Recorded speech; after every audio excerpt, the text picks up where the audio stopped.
అందరికీ నమస్కారం. 2024లో జరిగిన ఎన్నికల్లో జగన్మోహన్ రెడ్డి 151 నుంచి 11కు వచ్చిన విషయం మీ అందరికీ తెలిసిందే. ఆ 11 మంది ఎవరెవరు గెలిచారా అని చూస్తే దర్శి నియోజకవర్గంలో బూచేపల్లి శివప్రసాద్ రెడ్డి అనే వ్యక్తి గెలవడం జరిగింది. అసలు ఈరోజు మనం దర్శి నియోజకవర్గం గురించే మాట్లాడుకుందాం.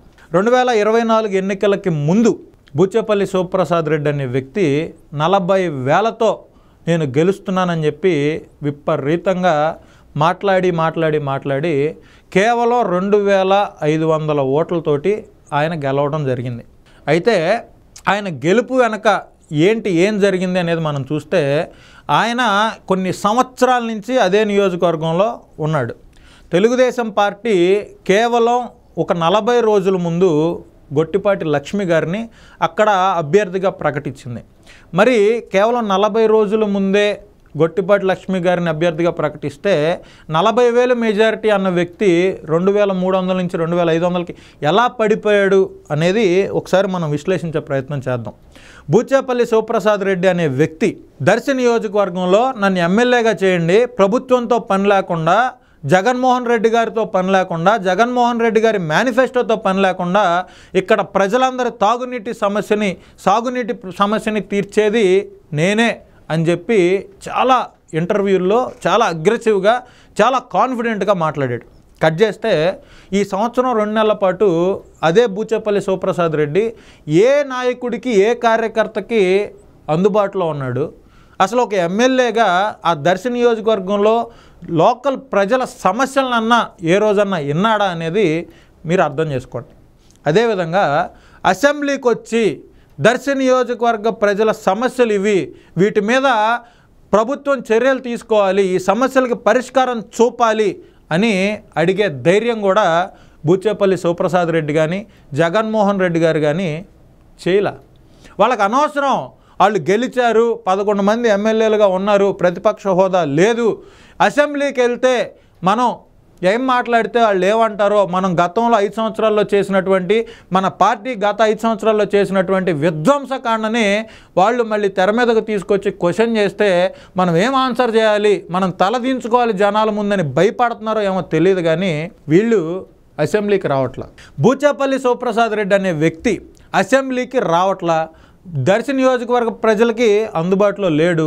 దర్శి నియోజకవర్గ ప్రజా సమస్యల మీద ఆయన ఏ రోజన్నా ప్రెస్ మీట్ పెడతాడా అంటే అది లేదు. జగన్మోహన్ రెడ్డి గారి పొదిలి పర్యటన మాత్రం ఆయన ప్రెస్ మీట్ పెట్టాడు. అసలు పొదిలి పర్యటనలో అసలు జగన్మోహన్ రెడ్డికి కేజీ పొగాకు రేట్ ఎంతో తెలీదు, ఆయన ఏ పొగాకు కోసం అక్కడికి వెళ్ళాడో తెలీదు, నల్లబర్లి పొగాకు కోసం వెళ్ళి వర్జీనియా పొగాకు పేర్లు చెప్తున్నాడు ఆయన. అక్కడే వైసీపీ గోండాలని కొంతమంది పెయిడ్ ఆర్టిస్టులని పెట్టి చింతలపూడి నుంచి చిత్తూరు నుంచి జనాలను పిలిపించి అక్కడ శాంతియుతంగా నిరసన వ్యక్తం చేస్తున్నటువంటి మహిళల మీద రాళ్ళు ఇసిరేపించాడు జగన్మోహన్ రెడ్డి అనే వ్యక్తి. అది వాళ్ళ పార్టీ.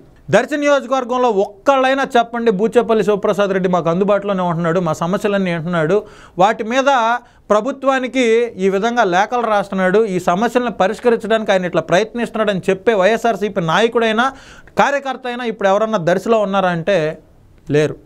సరే, ఓడిపోయిన గొట్టిపాటి లక్ష్మి గారు ఏం చేస్తున్నారు అంటే ఆవిడ 40 రోజుల ముందు సీట్ వచ్చింది, విపరీతంగా కష్టపడింది.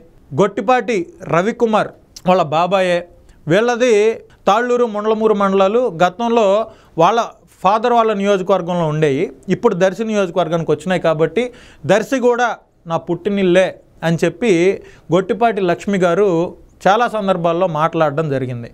అయితే ఆవిడ ఎన్నికల క్యాంపెయినింగ్లో ఉండగా ఒక మహిళ గర్భం దాల్చి అవస్థలు పడుతుంటే హాస్పిటల్లో ఈవిడ గైనకాలజిస్ట్ కాబట్టి, ఈవిడ ప్రసవాలు చేస్తుంది కాబట్టి వెళ్ళి ఆ ఫ్యామిలీని ఆదుకొని ఆవిడకి డెలివరీ అయ్యేటట్టు చేస్తే దాని మీద కూడా వైఎస్ఆర్ కాంగ్రెస్ పార్టీ మరియు వైఎస్ఆర్ కాంగ్రెస్ పార్టీ అప్పటి ఎమ్మెల్యే క్యాండిడేట్ బూచేపల్లి శివప్రసాద్ రెడ్డి ఇది ఎన్నికల స్టంటు, పబ్లిసిటీ స్టంట్ అని మాట్లాడాడు, దిగ్గజారి మాట్లాడాడు.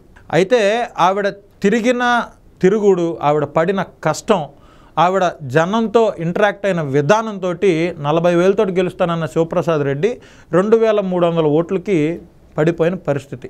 కట్ చేస్తే ఆవిడ ఓడిపోయినా కూడా నేను దర్శి ప్రజలకు మాట ఇచ్చా ఇక్కడే ఉంటానని, నేను ఇక్కడే ఉంటా, దర్శి నియోజకవర్గంలోని అభివృద్ధి చేసే బాధ్యత నాది, దర్శి నియోజకవర్గంలో ప్రజా సమస్యలని అన్నిటినీ ప్రభుత్వానికి వినిపించే బాధ్యత నాది, వాటికి సొల్యూషన్స్ తీసుకొచ్చే బాధ్యత నాది అని ఆవిడ దర్శి నియోజకవర్గాన్ని నెత్తినేసుకొని దర్శి నియోజకవర్గంలో రోడ్లు వేయటం కావచ్చు, ఈ తాగునీటి సమస్య గురించి కావచ్చు, ఆ రిజర్వాయర్ సమస్య గురించి కావచ్చు, దర్శికి ఎప్పటి నుంచో కలయి 2014-19 మధ్యలో మొదలయ్యి తర్వాత జగన్మోహన్ రెడ్డి హయాంలో కనీసం లెక్క లేకుండా పోయినటువంటి ఇంటర్నేషనల్ డ్రైవింగ్ స్కూల్ కళ సాకారం చేయడం కోసం, అదేవిధంగా దర్శి నియోజకవర్గంలో ఉన్నటువంటి ఒక్క మండలం దొనకొండ మండలానికి మరియు దర్శి నియోజకవర్గ ప్రజలకి, అదేవిధంగా రాయలసీమకి ఎక్కువ ప్రాంతానికి తాగునీరు అందించేటువంటి వెలిగొండ ప్రాజెక్ట్ని పూర్తి చేయడం కోసం ఆవిడ నిరంతరం ప్రజలకు అందుబాటులో ఉన్నారు.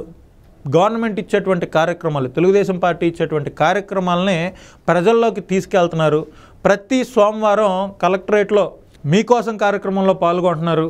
అదేవిధంగా దర్శి నియోజకవర్గ సమస్యలన్నిటి మీద సెక్రటేరియట్కి వెళ్ళి మంత్రులందరినీ కలవటం, మండిపల్లి రాంప్రసాద్ రెడ్డి గారిని, సవిత గారిని, నారాయణ గారిని, ఇలాంటి వాళ్ళందరినీ కలవటం, లోకేష్ గారిని, చంద్రబాబు నాయుడు గారిని కలవటం, దర్శిలో ఈ సమస్యలు ఉన్నాయి, ఈ సమస్యల్ని మీరు ఎట్టి పరిస్థితుల్లో పరిష్కరించండి అని ఈవిడ కోరడం, వాళ్ళు సముఖత వ్యక్తం చేయటం, ఇలాంటివన్నీ నిరంతరం జరుగుతున్నాయి సంవత్సరం 2 నెలల నుంచి. నేను మీతోటే ఉంటా, నేను లోకల్, నేను తలుచుకుంటే జరగని పని లేదు, అసలు జగన్మోహన్ రెడ్డి గారితో మేనిఫెస్టోకి సంబంధం లేకుండా నన్ను గెలిపించండి, మీ సమస్యలన్నీ తీర్చే బాధ్యత నాది అని ప్రచారం చేసుకున్నటువంటి బూచేపల్లి శివప్రసాద్ ఇక్కడ అందుబాటులో లేడు.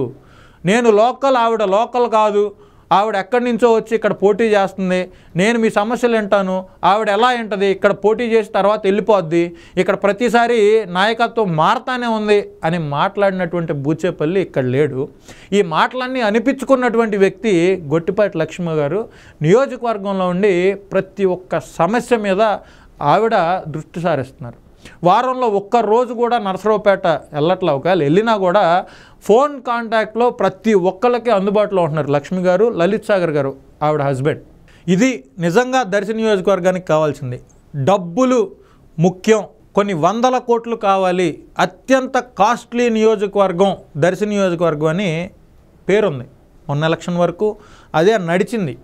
ఈ వ్యవస్థని పూర్తిగా ఆవిడ డిస్మాంటిల్ చేస్తూ నాయకుడు అందుబాటులో ఉండాలి, నాయకుడు అభివృద్ధి చేయాలి, నాయకత్వం అభివృద్ధి చేయటం వల్ల వస్తుంది, ఎవరి సమస్యనైనా సమస్యగానే చూడాలి, దానికి పరిష్కారం చూపించాలి అని పనిచేస్తున్నటువంటి నాయకురాలు గొట్టిపాటి లక్ష్మి గారు. గొట్టిపాటి వంశం రాజకీయాలతో ముడిపడిన వంశమే, మీ అందరికీ తెలుసు. అదేవిధంగా కడియాల వాళ్ళ అత్తగారిల్లు, గొట్టిపాటి లక్ష్మి గారి అత్తగారింటి పేరు కడియాల. వాళ్ళు కూడా నరసరావుపేటలో పల్నాడు ప్రాంతంలో చెప్పుకోదగ్గ రాజకీయ నాయకులే.